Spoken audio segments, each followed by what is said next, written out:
اتوار کے روز چکن خریدنے ایک مرغی والے کی دکان پر گیا تو عجب منظر دیکھا۔ لوگوں کا ایک ہجوم لگا ہوا تھا اور کسی چیز کی نیلامی ہو رہی تھی۔ ایک آواز آئی 500، دوسری آواز آئی 1000۔ میں نے قریب کھڑے ایک صاحب سے پوچھا کہ کس چیز کی بولی لگ رہی ہے۔ اس نے نہایت عقیدت سے جواب دیا کہ معجزے کی۔ میں بکھلا گیا۔ تفصیل پوچھی تو پتا چلا کہ مرغی والے کے پاس ایک ایسی مرغی ہے جس پر قدرتی طور پر لفظ اللہ لکھا ہوا ہے۔ سب لوگ اسے خریدنا چاہ رہے ہیں اور اسی کی بولی لگ رہی ہے۔ میرا اشتیاق بڑھا اور میں آگے بڑھ گیا۔ مرغی والا اپنا کام چھوڑ کر فخر سے ایک طرف کھڑا تھا اور بڑھتی ہوئی بولی پر نہال نظر آ رہا تھا۔ میں نے بمشکل ہجوم میں جگہ بنائی اور آخر اس مقدس مرغی تک پہنچنے میں کامیاب ہو گیا۔ یہ ایک درمیانے سائز کی ایک دیسی مرغی تھی جس کے گلے میں مرغی والے نے موتیے کے ہار ڈال کر اسے الگ رکھا ہوا تھا۔ میرے وہاں پہنچتے پہنچتے مرغی کی بولی 5000 تک پہنچ چکی تھی۔ میں نے غور سے مرغی کا جائزہ لیا لیکن مجھے کہیں بھی اللہ لکھا ہوا نظر نہیں آیا۔ مرغی والے سے پوچھا تو اسے غصہ آ گیا۔ اس نے جنگلے کے اندر ہاتھ ڈال کر مرغی کو ایک جھٹکے سے پکڑا اور اس کا دایاں حصہ میری طرف کرتے ہوئے بولا کہ یہ دیکھو۔ میں نے آنکھیں پھاڑ پھاڑ کر وہاں دیکھا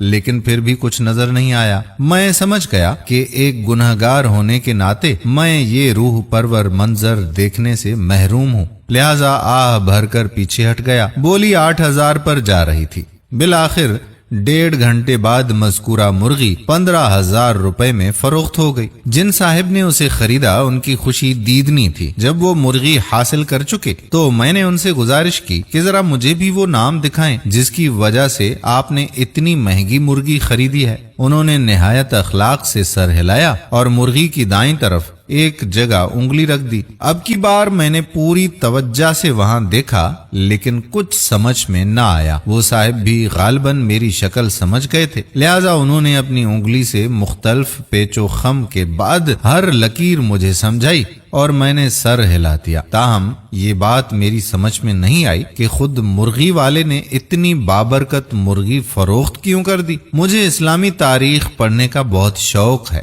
تاہم میری کم علمی کہہ لیجئے کہ مجھے بار بار کھنگالنے کے باوجود ایسا کوئی ثبوت نہیں مل سکا کہ نبی کریم صلی اللہ علیہ وآلہ وسلم کے دور میں کسی پھل وغیرہ پر اس طرح سے کوئی نام لکھا ہوا نظر آیا ہو۔ میں خدا کی قدرت کے نظارے جا بجا دیکھتا ہوں اور ان میں کہیں بھی کوئی سقم نہیں پاتا۔ رنگ برنگے طوطے دیکھتا ہوں تو ان کے رنگوں میں کوئی جھول نظر نہیں آتا۔ تتلی کے پروں کو دیکھتا ہوں تو ہر لائن قدرت کی کی غماز نظر آتی ہے۔ پہاڑوں سے جھرنوں تک اللہ تعالیٰ کی کاریگری دور ہی سے پہچانی جاتی ہے، لیکن پتہ نہیں جب کوئی مجھے کسی جانور، روٹی یا آسمان پر بادلوں کے جھمگھٹے میں اللہ یا اس کے رسول صلی اللہ علیہ وآلہ وسلم کا نام لکھا ہوا دکھاتا ہے تو مجھے اپنی ناقص عقل کی وجہ سے اسے پڑھنے اور پہچاننے میں دشواری پیش آتی ہے۔ میں مختلف مذاہب کے ماننے والوں کو انٹرنیٹ پر سرچ کرتا ہوں تو وہ بھی ایسی چیزیں دکھاتے نظر آتے ہیں جن میں ان کے دیوتاؤں کی تصاویر اور نام لکھے ہوتے ہیں۔ کچھ عرصہ قبل ایک ٹی وی چینل کے مارننگ شو میں ایک میاں بیوی کو بطور مہمان بلایا گیا۔ بیوی کی خاصیت یہ تھی کہ وہ جب بھی روٹی پکاتی تھی تو روٹی پر لفظ اللہ لکھا ہوا نظر آ جاتا تھا اور شوہر کا کہنا تھا کہ اس کی کمر پر کلمہ لکھا ہوا ہے۔ نیز خواب میں اسے حضور صلی اللہ علیہ وآلہ وسلم نے پھول، دودھ کا گلاس اور ایک جائے نماز عطا کی تھی جو جاگنے کے بعد بھی اس کے پاس ظاہری حالت میں موجود رہی۔ مارننگ شو میں نہ صرف یہ ساری چیزیں بھی دکھائی گئیں بلکہ خاتون میزبان نے عقیدت اور آنسوں بھری آنکھوں سے ان سب چیزوں کو بوسہ بھی دیا۔ ٹھیک 2 ماہ کے بعد خبر آئی کہ میاں بیوی دونوں جعل ساز تھے، دونوں پولیس کی حراست میں ہیں اور دونوں نے اپنا فراڈ قبول کر لیا ہے۔ بیوی روٹی پکاتے ہوئے کچی روٹی پر اپنے بائیں ہاتھ کی 5 انگلیاں زور سے ثبت کرتی ہے جس کی وجہ سے روٹی کا وہ حصہ دب جاتا ہے اور پکنے کے بعد جب روٹی کو سیدھا کیا جاتا ہے تو چھوٹی انگلی سے انگوٹھے تک کا جو نشان بنتا ہے چونکہ وہ اللہ سے مشابہہ ہوتا ہے لہذا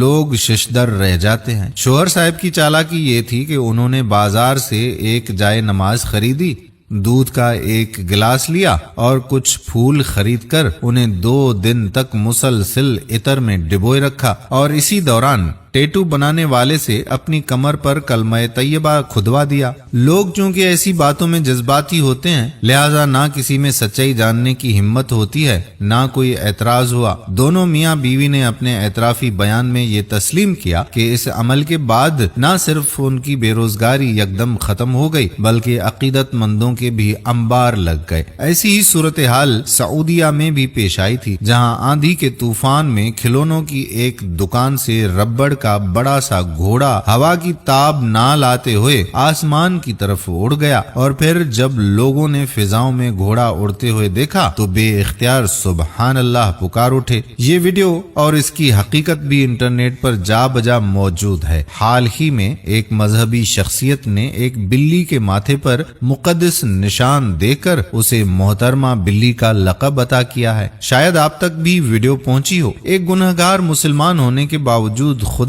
اور اس کے رسول صلی اللہ علیہ وآلہ وسلم میری محبت کا مرکز و محور ہیں۔ میں اپنے دوستوں سے اپنی رہنمائی کے لیے پوچھنا یہ چاہتا ہوں کہ کیا جانوروں، پھلوں اور دیگر چیزوں پر بمشکل پڑھے جانے والے ان ناموں کو خدا اور اس کے رسول صلی اللہ علیہ وآلہ وسلم سے منسوب کر کے معجزے کا نام دینا مناسب ہے؟ بادلوں کے ٹکڑے اپنی پوزیشن تبدیل کرتے رہتے ہیں اور یوں کبھی کبھار حروف کی شکل بھی اختیار کر لیتے ہیں۔ کیا اس ترتیب کو مظہر نور خدا سمجھا جائے؟ اور جب ایسی چیزیں غیر مسلم بھی پیش کریں تو انہیں کیا جواب دیا جائے؟ نیز بعض اوقات ظاہر ہونے والی یہ اشکال کسی غیر مہذب روپ میں بھی نظر آتی ہیں، انہیں کیا کہا جائے اور کس سے منسوب کیا جائے؟ کیا اللہ تعالیٰ نے قرآن میں ایسا کوئی ذکر کیا ہے؟ کیا جس جانور پر ایسے کوئی حروف بنے ہوئے ہوں اس کے بارے میں کوئی حکم موجود ہے؟ کیا ایسی چیزیں باعث برکت ہوتی ہیں؟ کیا خدا کو ماننے کے لیے ان چیزوں پر یقین لانا چاہیے؟ کیا ایسی چیزیں دیکھنے سے ثواب بھی ملتا ہے؟ خدا کے ہونے کا ثبوت قرآن ہے یا یہ چیزیں؟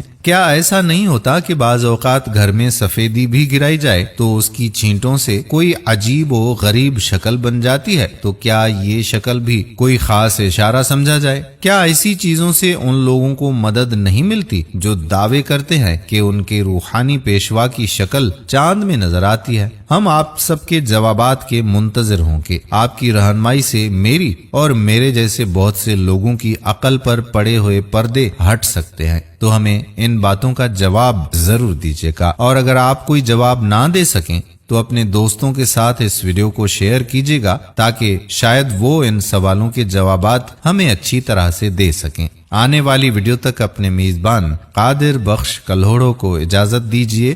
اللہ حافظ۔